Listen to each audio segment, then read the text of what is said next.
The Germans call it Mitbestimmung. In English, it's codetermination. What is this?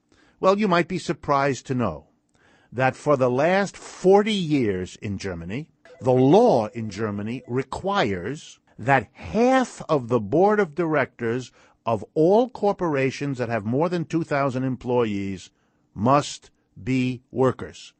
That all the workers elect from among themselves half of the board of directors of German corporations.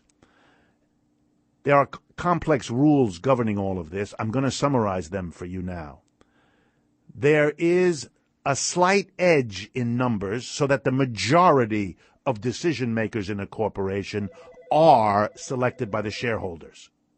So it's like the United States in the sense that shareholders in the end dominate.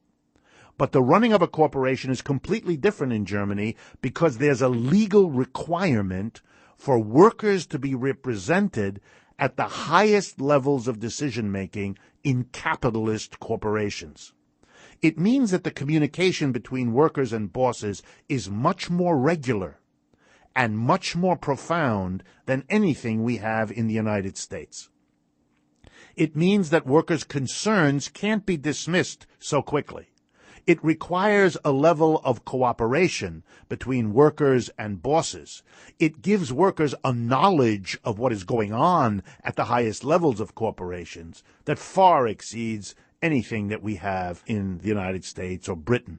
It gives you an idea of what workers can demand. Is it a non-capitalist system? No. The shareholders are still, in the end, the final authority. But it has produced a very interesting set of results. 1.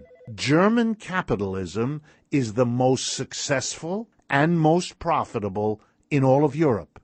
They have outrun the French, the Spanish, the Italians, and so on. So having workers on the board of directors has not only not hobbled or weakened German capitalism, it has had the opposite effect. Workers in Britain tried it, but it was defeated. Another country that has something like it is Sweden, also a very successful capitalist country, going through the current crisis with much better results than in those countries that have not allowed workers. But is it workers running their own enterprises? No. It is a codetermination. It is a partnership, if you like, between workers and bosses, in which the bosses have the majority, but in which the workers have a real voice. And so it's a different kind of capitalism, but it has proved itself quite successful.